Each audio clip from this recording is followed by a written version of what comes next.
Welcome to this final summary video in creating the Tau Empire Firewarrior cosplay helmet. I'm Jason, the creator of the tabletop battlefield.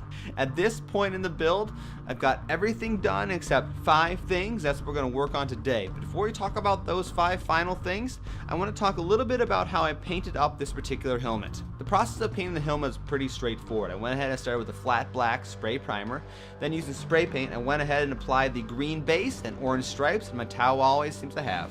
The next key important part is actually weathering the paint job. And that's where you use some sort of black paint. In this case, I used some basics acrylic, so basically your kind of low-end artist quality acrylic paint. And what I would do is I'd apply a little bit of the paint on the helmet, then I took an old t-shirt of mine and I rubbed it around and kind of spread the paint out. Doing this type of kind of weathering effect all across the helmet in multiple layers, eventually you're going to get things that looks very worn, very dull, very dirty, and especially in the areas where the resin was not completely smooth, it really brings them out and makes them look like battle damage. Whether it's like a scorched hit or some kind of acid, it really does a nice job of taking your defects in your manufacturing process and making them look like their intentional story part of this helmet. Final part in painting the helmet is to go ahead and give it a simple matte clear coat. So now on to the final things we have to do to build this Tau Empire Firewarrior helmet. First, we need to take the very thin mesh material that we're going to use across the area between the 2 LED sensor screens and make that where we look at it.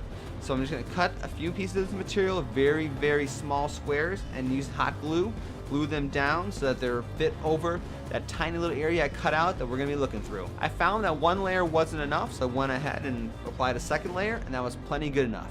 Your goal here is the balance between being able to see out and preventing people from seeing you and your skin and your face inside this helmet. So I've mentioned before, this tutorial series is not about the electronics, but what I got here is a very simple blinking Arduino type circuit. This is one of the most simplest things you can learn for the Arduino, and it's a great way to start if you want to go down that path. But what I did is I took apart what I had from my previous helmet.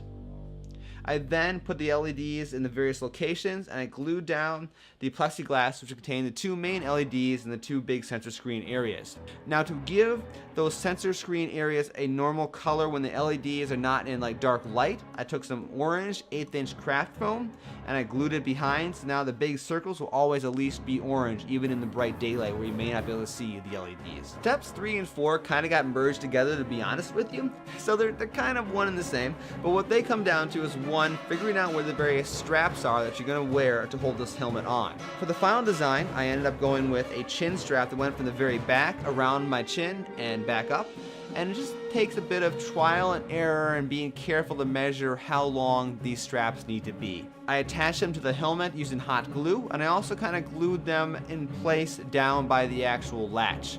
One note about this latch though, this one does have a little bit of a curve to it, and which makes it more comfortable to wear underneath your chin than say a straight flat latch would. I also then added a lower neck latch. This is a 2-inch latch, and I made it out of 2-inch webbing. Same process, just bigger materials. But this time I went from kind of the middle of the helmet back around the base of my neck and back to the other side, and I did put a little bit of foam padding glued onto the latch in the back. That way it can apply a little bit of pressure to the back of my neck to hold the helmet in place and still be comfortable for me to wear. The next process, which is more trial and error, is just trying to figure out different combinations of foam to fill out the areas where your head is not going to be in the helmet, and also so that the helmet sits correctly on your head. I'm using 1-inch and 1/2-inch thick upholstery foam here, and I'm just trying out different combinations. I'm putting it on my head, seeing if it fits right, how I'd have to adjust things and make it sit right, or if it's too tight or too loose, whatever it may be. It is really just a lot of trial and error to make it fit your exact face. One alternative build design that would have limited the amount of foam padding and possibly also eliminated some of the straps was to have used a paintball or airsoft mask as a base for this helmet. I didn't do that this time, but I think next time around, if I build something like this, I would definitely go ahead and do that, because those masks are very comfortable to wear, and they already have the straps that attach to your head very well and very tightly, and they can actually hold a little bit of weight, like for example a cosplay helmet. With all those things done, the last thing you got attached on the Tau Firewarrior helmet is the hood that goes around it. I went down to the local fabric store and picked up the same pattern that all the hunting camouflage I currently wear is made from. I then took a piece of this material and I started wrapping it around and gluing it to the base of the helmet. Eventually I got around to the back, and I made sure the seam where basically the two pieces that did not meet was in the back. That was a very intentional decision, because therefore most cosplay pictures are from the front, so any kind of ugly messiness you can hide in the back and kind of get away with it. For the challenge facing this helmet is that you got to be able to put it on, adjust all the straps with the hood in place. So what I ended up doing for the seam that runs along the back of the helmet, I put some magnets and washers on either side of the seam. This allows me to put the helmet on, make all the adjustments, and then I can go ahead and close that seam up. I then cut the material down to the right size. Of course, along the back I had a little bit extra material I had to cut off to get a nice straight seam going down. And also, of course, along my body itself, I had to cut material off there so that it would more or less rest on my shoulders, a little bit down to my chest, and things like that. I then went ahead and added one more pair of magnet and washer in the back, and I kind of spread these out pretty far apart, so when they close together, it gives even more of that rumpled effect that the Tau Empire Firewarrior has for this hood that goes under its helmet. Alright guys, here we are at the end of the 10th video for the YouTube summary series, and the first time you actually hear me talking with my own mouth and not doing narration of me. So it's time to see the completed Tau Empire Firewarrior cosplay helmet. Okay, let's get this thing up and running. Slide up in here and turn on the power. Power is going on.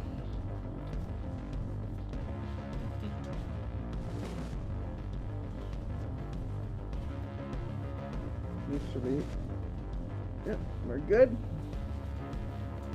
Get the antenna correctly. And there we go. We have the completed Tau Empire Firewarrior cosplay helmet. Forward shot. And you can see it in the profile from the side. It's pretty close to what I would expect it to look like on a human. It's fun here. Let me kill my stage lights. And therefore now you can see all the LEDs glowing. So, with all this out of the way, I want to thank you guys for watching through this entire series here on YouTube. We can call the Tau Empire Firewarrior cosplay helmet complete.